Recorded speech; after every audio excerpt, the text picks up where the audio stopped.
Putusan MKD dalam sidang terbuka terkait dugaan pelanggaran kode etik 5 anggota DPR RI nonaktif melahirkan polemik. Hasil putusan dinilai terlalu ringan dan jauh dari harapan publik. Sementara DPR tegaskan putusan MKD ini wujud komitmen menegakkan etika anggota DPR sebagai wakil rakyat.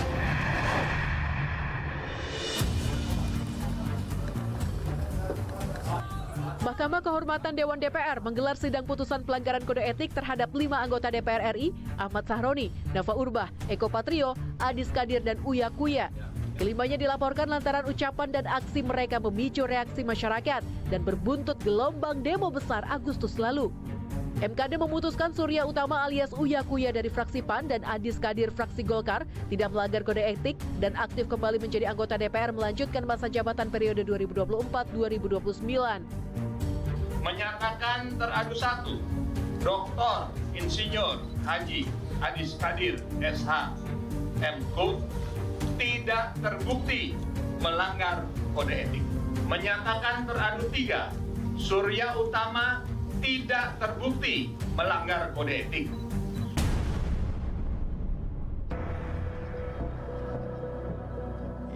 Sebelumnya, Uya Kuya diadukan ke MKD atas dugaan pelanggaran kode etik karena berjoget di sidang tahunan MPR DPR 15 Agustus lalu.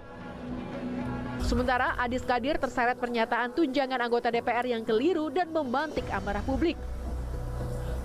Pernyataan teradu 1 terkait gaji dan tunjangan DPR yang tidak tepat namun sudah diralat oleh teradu 1 Dr. Insinyur Haji Adis Kadir SH MKUM.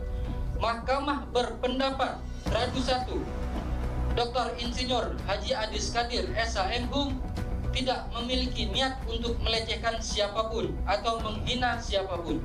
Bahwa setelah melihat video-video teradu 3 Surya Utama SIP berjoget di berbagai lokasi seolah menghina para pengkritiknya yang ternyata adalah video berisi berita bohong. Usai pembacaan putusan, Adis Kadir enggan komentar. Sementara Uya Kuya menilai putusan MKD objektif dan profesional.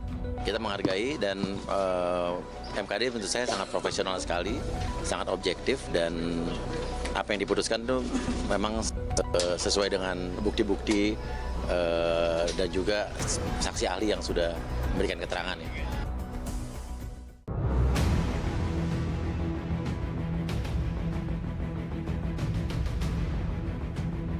Berbeda nasib dengan Adis Kadir dan Uya Kuya. MKD DPR memutuskan Nafa Urbach dan Ahmad Sahroni dari fraksi Nasdem serta Eko Hendro Purnomo alias Eko Patrio dari fraksi PAN dinyatakan bersalah melanggar kode etik.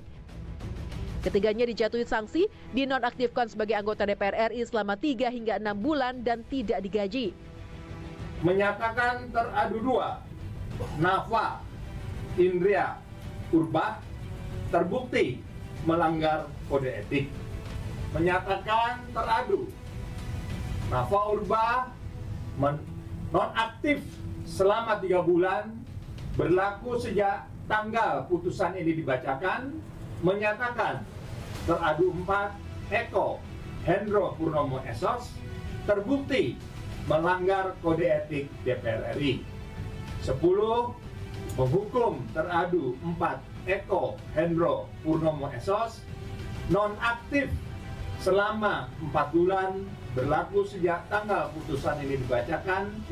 11 menyatakan teradu 5 Dr. Ahmad Sahroni SE MIKOM terbukti telah melanggar kode etik DPR RI. 12 menghukum teradu 5 Dr. Ahmad Sahroni SE MIKOM nonaktif selama 6 bulan berlaku sejak tanggal putusan ini dibacakan yang dihitung sejak penonaktifan yang bersangkutan sebagaimana keputusan DPP Partai Nasional Demokrat. Sebelumnya, Ahmad Sahroni menanggapi desakan pembubaran DPR dengan pemilihan kata yang dinilai kurang pantas sehingga memicu amarah publik. Sementara Nafa Urbach melalui akun TikToknya menyatakan bahwa tunjangan rumah sebesar 50 juta rupiah bukan kenaikan fasilitas melainkan kompensasi atas rumah jabatan yang tidak diberikan oleh negara. Eko Hendro Purnomo atau Eko Patrio juga sempat membuat rakyat marah karena mengunggah video parodi dengan berakting sebagai disc joki diiringi sound horeg sebagai balas kritik publik atas sikap anggota dewan yang berjoget. Ahmad Saroni menerima putusan MKD DPR dan sanksi yang dijatuhkan kepadanya. Ya kan udah keputusannya diterima lah. Namun, sanksi yang dijatuhkan MKD memunculkan pertanyaan publik karena dinilai terlalu ringan. MKD misalnya menghitung penonaktifan Nafa, Eko, dan Saroni terhitung dari saat ketiganya dinonaktifkan dari partainya masing-masing, yakni 1 September 2025. Ini berarti hanya tersisa kurang dari 1 bulan masa nonaktif bagi Nafa, 2 bulan untuk Eko, dan 3 bulan untuk Saroni. Direktur Eksekutif Lingkar Madani, Ray Rangkuti menilai putusan MKD DPR RI tidak ada efek jera dan hanya untuk meredam amarah publik. Nah, yang kedua, apakah ini akan memberi efek jera? Jelas enggak. I quit untuk yang bisa memilih jalan hidupnya sendiri. Belum ada proses, ya katakanlah misalnya peradilan etik di di Majelis Kehormatan DPR ini. Situasi DPR-nya menurut saya kurang lebih mulai sama lagi, ya, sudah seperti kembali ke setelan awal gitu ya, nggak akan ada efeknya sebetulnya gitu. Jadi ini semacam upaya untuk meredam saja lah sebetulnya, tapi tidak dalam kerangka mengubah wajah DPR secara menyeluruh. Terlepas dari pro kontra, putusan MKD seharusnya jadi pengingat bagi para wakil rakyat untuk menjaga etika, sikap, serta peka terhadap rakyat. Karena sejatinya mereka bisa duduk di kursi dewan bukan semata-mata karena partai politik, tapi juga karena suara rakyat. Informasi tadi sekaligus mengakhiri perjumpaan kita di laporan khusus kali ini. Saya Wela Chen pamit undur diri. Sampai jumpa.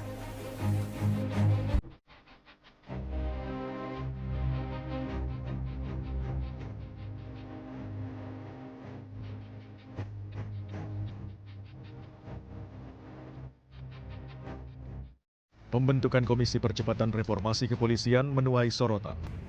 Alih-alih menunjuk figur independen, mayoritas anggota tim justru berasal dari elit politik dan